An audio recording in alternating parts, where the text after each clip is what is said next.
যারা সিনেমা নাটকে অভিনয় করেন, যারা রবীন্দ্রসঙ্গীত গেয়ে নজরুল সঙ্গীত গেয়ে জীবিকা নির্বাহ করেন, কিংবা যেই নারী ধরেন ওয়েস্টার্ন ড্রেস পরে রাস্তায় বের হয়, তাদের ক্ষেত্রে আপনারা কি করবেন?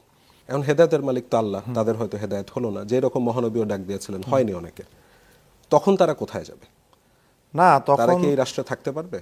অনেকের আসলে প্রশ্ন আপনাদেরকে নিয়ে, যে আপনারা ক্ষমতায় গেলে কি কি করবেন। যেমন ইসলামে তো বাদ্যযন্ত্র সহ গান বাজনা নিষিদ্ধ রয়েছে।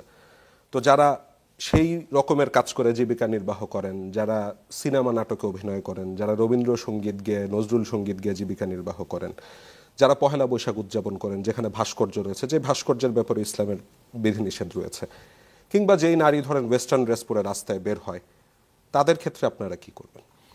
দেখেন, ইসলাম এমন একটা সমাজ ব্যবস্থা দেয় যেখানে হুট করেই যে কোনো বিধান বাস্তবায়ন করার বিষয় না। ইসলাম প্রত্যেকটা বিধানকে যেরকম দিয়েছে সেই বিধান বাস্তবায়ন করার পদ্ধতি সেটাও দিয়েছে ইসলাম।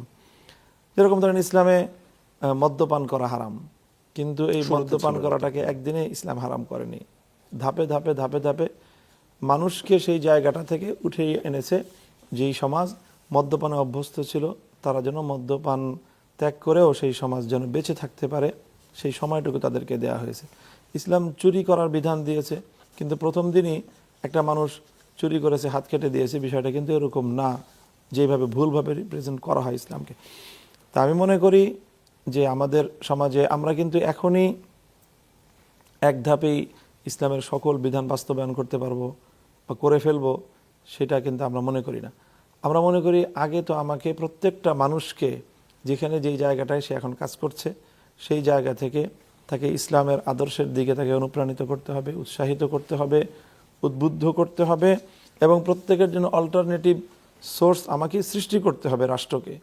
এবং সেই সকল সোর্স সৃষ্টি করে তারপরে যতটুকু জায়গায় রাষ্ট্রীয় শক্তি প্রয়োগ করার সুযোগ আছে ততটুকু জায়গায় রাষ্ট্র বিধিনিষেধ আরোপ করবে।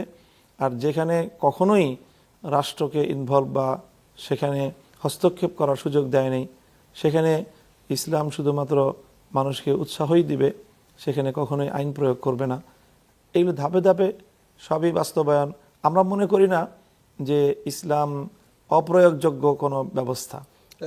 আমরা মনে করি যে ইসলাম সম্পূর্ণই সকল ক্ষেত্রে, সব পরিবেশে, সব জায়গাতে, সব জাতির উপরই প্রয়োগযোগ্য এবং সবচেয়ে আধুনিক জীবন ব্যবস্থার নাম হলো ইসলাম।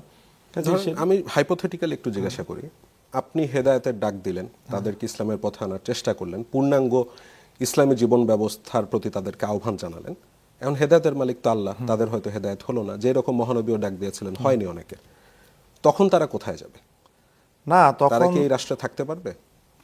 না, তারা সব কাজ, ব্যক্তিগত সমস্ত কাজের উপরে নিষেধাজ্ঞা আরোপ করা হয় না।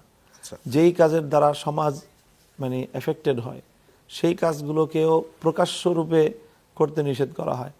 কোনো ব্যক্তি যদি তার ব্যক্তিগত ক্ষেত্রে এমন কিছু কাজ করে যেটা আল্লাহ নবী বলেছেন যে প্রত্যেক মানুষের ঘরে ঘরে গিয়ে তদন্ত করে, অথবা প্রত্যেক মানুষের অন্তরের মধ্যে কি আছে সেই জায়গা পর্যন্ত মানুষের অন্তর থেকে তার অবস্থা বের করে এনে বিচার করার দায়িত্ব তো আমার না। আমার দায়িত্ব হলো ওভারঅল সমাজটাকে একটা সুন্দর পরিবেশ রক্ষা করা। সেটাই। এখন কোনো নারী যদি ওয়েস্টার্ন ড্রেস পরে পাবলিক স্পেসে যেতে চায়, সে কি করবে? না, তাকে ইসলামের যে ড্রেস কোড আছে সেই ড্রেস কোড অনুসরণ করতে তাকে উৎসাহিত করা হবে। এর চেয়ে বেশি তো ইসলাম বাধ্য করে নাই। আচ্ছা।